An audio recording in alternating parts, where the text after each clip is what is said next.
Okay, well, it's spinning around. Oh, there we And are. we're live. Here we are. There we go. Hey, everyone. Hi. Hi, Sean. Hey, Sherry. How are you doing? It's good to see you. I'm I pretty good, thanks. Well, that was oh my. It does this from time to time. Can't just distinguish between Sherry and the Siri. Apple version. Yeah, I'm not You gonna know, say it again. what's really funny is that's such a great spot to start. I mean, not that that's Mhm. really a hard thing, but it could be. Like, I think for us, we really don't. Not that we don't care. I don't mean to make it sound like that, but so we're talking about the hard stuff. Right? We're talking about hard stuff is okay, and I know a lot of people who might stress out about trying to do something and have it, you know, go well, for instance. And I Mhm. think maybe Siri jumping in like that was such a beautiful reminder to us how little control we have over things that happen in our lives. Mhm. Maybe we'll just start there. I want to say just how hilarious this is because we were literally talking about, we should go live to prove that we're not bots, and then we Yes, start, and then the robot voice goes. Like, how hilarious is that? honestly, Sean. And by the way, hello to anyone. I'm real, and I believe Sean is real, although I really don't know because he's not in front of me. Are you real? I'm real. I'm not sure if you're real though, but like, I think we can agree that That that's we can yeah. agree that that's like something else that's in our world that we would have never been asking 5 years ago. Mm-hmm. And I'm gonna just throw everything in our basket today. That it's like I think this has been a lot of hard stuff going on. And Mm-hmm. I mean it on a personal level and I mean it on a global level. People that I know, there's a lot, and maybe there's always been a lot of hard stuff. And I'm just paying more attention because we're talking about it. That's Mm-hmm. possible. But what do you think? Do you think that things are harder right now? It feels harder. I mean, I definitely think it feels harder. I think with how much we can view of the world through our little box, like we also can see a lot more. Yes. And I think, if it's not in our immediate community, it used to be it was if it was in our immediate community, then we would see it and talk about it. But if it wasn't in our town or state Right. or country, like far enough away, where now it's like anything that happens is on your screen. Yeah, and you're right. And even though that's been the case for a while, I also think coupled with that is that it seems to me, and you would know this better than me, but it seems to me that there are so many more platforms and so many more news channels and so many more, you know, information channels, right? Mm-hmm. That it feels as if we're seeing so much. I was just saying this to you before we went live that my nervous system feels like really overloaded. Mm-hmm. Yeah, Yeah. I think so too. And we were talking a little bit before the call too about there's a time, sometime in the last 10 years, where I just began to immediately distrust Yes. anything on the screen. Um, there's connections like this where you're with a friend or someone you've met, and like, okay, I know this is solid. And everything else is kind of questionable, and I think we're in an environment too where if you have an emotional reaction, like my first gut reaction now is to be like, why am I feeling this? And who benefits from this? Oh, wow. This is like from like I studied like information security years and years and years ago, and Yes. like how people can be, manipulated is pretty intense. Yeah. So this is interesting because we're doing a little bit of a different conversation than we might normally do, and yet Mm-hmm. it's totally pertinent, I think. And what I love about our conversations is that we always just show up with what's here. Mm-hmm.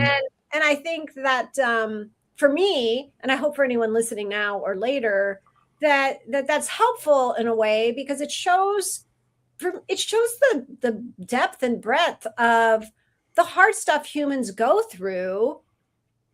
And I mean, we haven't hit this part of the conversation yet, but here we go with it. But how our culture really doesn't give a lot of space for, hey, I feel like my system's overloaded, or hey, I'm in grief right now, or hey, this hard thing just happened to me, and I'm just trying to figure out how to be like we don't get to do that much because I don't know why.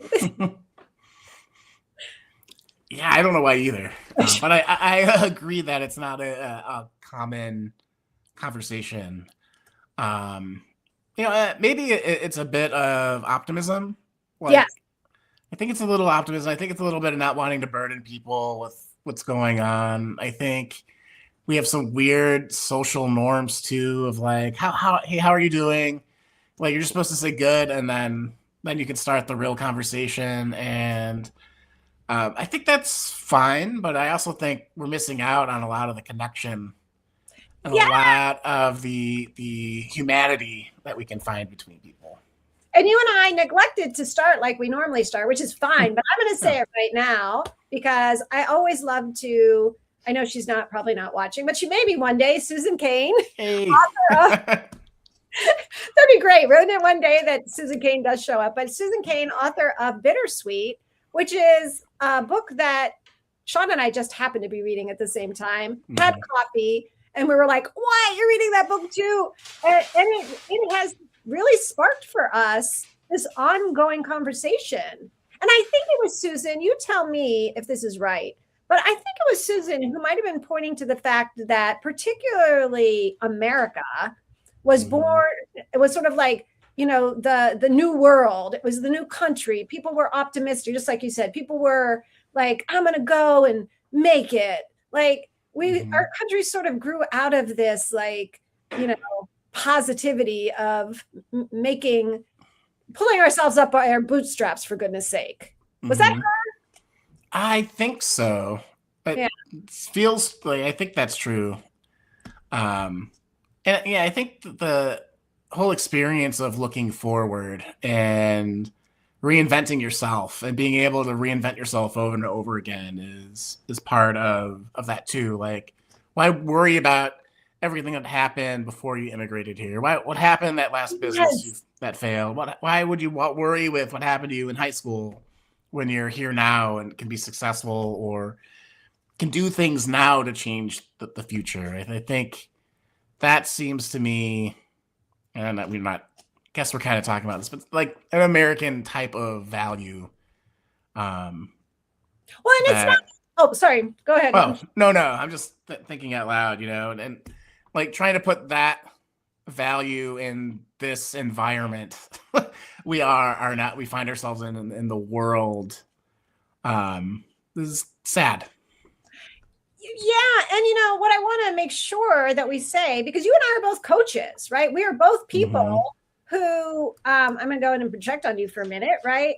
We believe in growth. We believe in possibility. We believe in being able to transform, ourselves into who we want to be and the life we want to have. And yet I think that there's a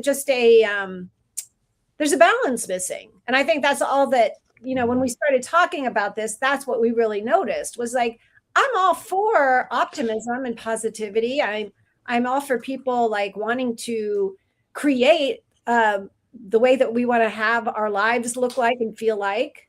And, I feel like also personally, when I push down my feelings, when I disregard what's really true for me, when I ignore or try to like spiritually bypass, then the joy that is there is not quite, there's something off about it. Yeah. I think we've used the term toxic positivity. Yeah. Where there's such a rush to get to that forward view that you actually can't process or feel through what's happening now. Yes. And I know that's very much your brand, is to be here in the moment, to um, take things as they come, and part of your spiritual practice, and you know, you can't have like we talk a lot about duality. I Yeah. can be looking into the future. I can be feeling things now. I can have things in the past that are preventing me from living the life that I want to, or helping me live the life that I want to. And everything can be true and happening at the same time. Exactly. And thank you for bringing that in. I think we need to bring that in every single time, right? Because I was not brought up that way. I was brought up with really black and white thinking. And I don't think that serves me, and I don't think that serves anyone, truthfully. I think life is all of that, and it's interesting. I'm just going to throw this in because it's been a conversation I've been having a lot. As you know, I've had a number of deaths and also big loss in my life over the last number of months. And I was talking to someone recently about grieving, which has been a topic, but I've been playing around with, sometimes instead of saying I'm grieving, I've been playing around with saying I'm loving.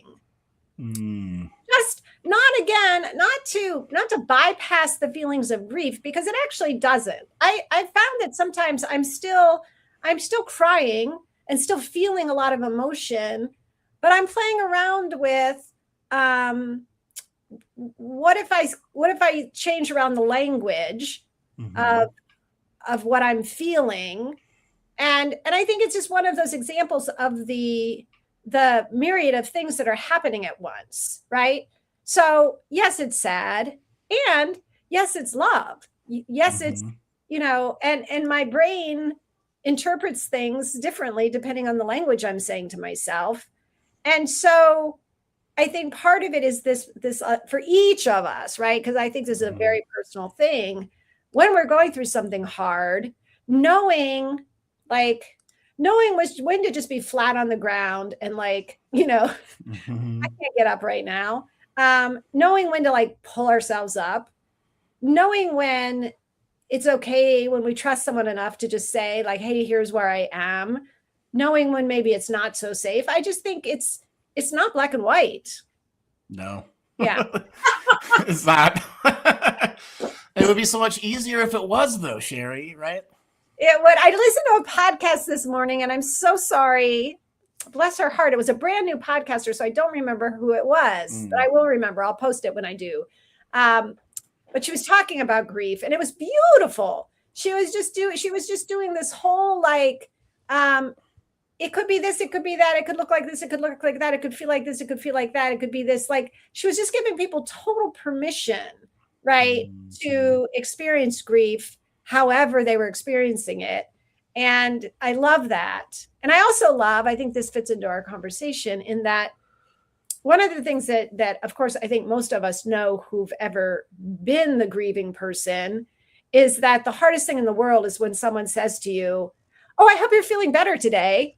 And it's okay, what? So she was talking about that, that people so bad. I mean, they love us, of course. People so badly want us to feel better, but it leaves the person grieving in that place of do I want to make her happy right now? Do I want to be true to myself?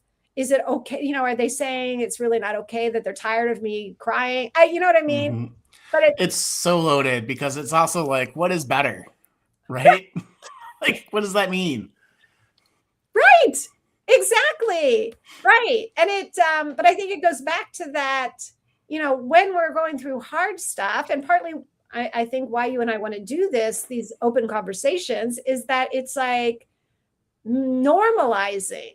I just feel like we need to normalize more of what's true for human beings, and not just, I mean, we all know this, right? It's the elevation. And I love highlight reels.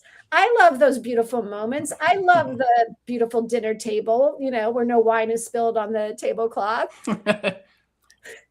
And there's a whole normalizing of over here, that I think needs airtime. And talking about in a world of AI, we're talking about proving our humanity through stuff like this. where you're in front of people you know. Like being messy, because life is messy, and being witnessed for that by other human beings in the real world is a really beautiful connective thing. Yes. And it's my wife's a therapist, and she's been talking a lot about how therapeutic like a chatbot could be, like ChatGPT, for handling emotional things, and it's we're still kind of figuring our way through that. And it's one thing to have someone there that you can talk to and talk things through with, and there's Right. another thing to have someone that understands how it feels to be where you're at. Yes. Yeah. And I think a lot of these conversations that we have are trying to, when we're in the growth group, is to witness people where they're Yes. at and how people come in really uneasy, and they Yes. come in a little bit afraid or a little bit ashamed to talk, and then through sharing and support, like it's really transformational. And there's so many people I almost strangers through this community that we're both part of, but like I see them and I'm like, oh, you know, there you are. Yes. Oh, Sean. Oh, that was beautiful. I love that. I love that so much what you just said. Mm-hmm. Yeah. Oh, there you are. And I Like, think oh, also in the same moment is kind of a sense of, oh, here I am. You mm-hmm. know, at least for me, when I'm allowing myself to be vulnerable, to feel what's really going on, there's just like such a sense of like coming home and Mm-hmm. letting go Yeah. of all of that. Yeah. Because when you see that humanity in someone else, you're also revealing that to be true for you. And I Yes. think that's really powerful and impactful. I love that. I know we have to hop off right now, but I want to appreciate you, Sean, because talk about being messy. I love that we've made this commitment to one another to just Mm-hmm. hop on and just have a conversation. And whether anybody comes or nobody comes, or people like it or they don't like it, or we like it or we don't like it, but that it's just a testament to the process of being alive. And Mm-hmm. I love that. I want to thank Me, you. likewise, I feel so much more like directive of my life doing these, if that's a way to say it. But like, I'm gonna go do a bunch of more work when we're done after this. But like, I'm more motivated and more aware, and I think these conversations help ground me in that. So thank you too, buddy. And listen, thank you. Anybody who might be watching now, I'm sorry, we don't see the comments. I don't know why, but it doesn't, we'll comment later. But just to thank you now, if you're watching, thank you if you're watching later. And I just love that it's like, let's all just start to maybe talk a little bit more about the hard stuff so that we can all support each other in allowing it in our lives and accepting it. Yeah, well said. Thank you, Sean. We'll see you Thanks, next Sherry. time. Okay. Yep. Bye See bye. y'all.